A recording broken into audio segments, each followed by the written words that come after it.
Frederick Winslow Taylor, a remarkable manufacturing manager, published the book Native: The Principle of Scientific Management in 1911. He and the passionate couple Fran and Lillian Gilbert were distinguished modern workplace management pioneers. Those innovators contributed setting the basis for measuring work and trying to improve efficiency. The Gilberts were developed a scientific approach to understanding the way employees carry out work through a set of graphical symbols to depict processes which they called derblish. This group of symbols divided all human work into a number of individual motions which were presented in 1921 and the annual meeting of the American Society of Mechanical Engineers.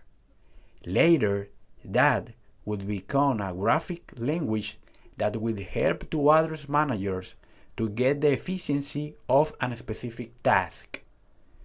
It also will give them an abstract representation of how certain processes should be organized. Decades after, the American National Standards Institute (ANSI) and the International Organization for Standardization (ISO) started to adopt, revise, and standardize the symbols.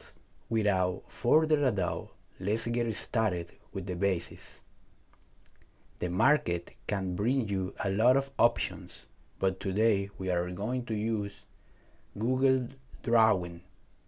Checking in the comment box a link that gets this app, which is a free-use software that is offered by Google and where you can build charts and layout diagrams.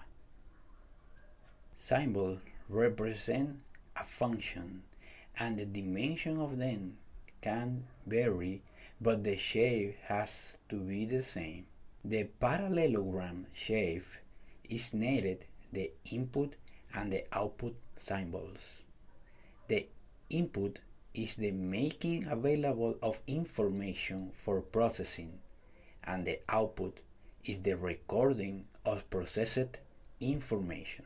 The rectangle shape or process symbol represent any kind of process function. The oval shape represents the start, the stop, the delay or interrupted. The diamond shape, this symbol shows a decision or switching type that determines which number of alternative paths to be followed. Put the above into practice.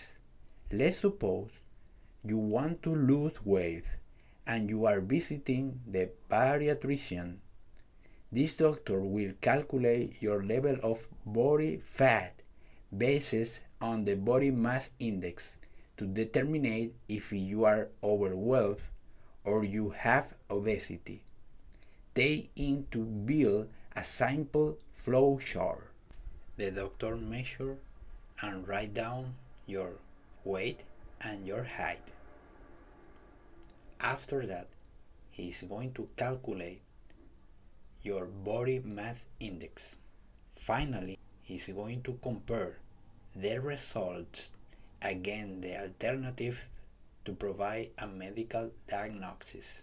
If the first alternative shows a body mass index greater than or equal to 25, the medical diagnosis will show that you are overweight. If the second alternative shows a body mass index greater than or equal to 30, the medical diagnosis will show that you are obese. With this example, we can warm up to illustrate a solution to a given problem.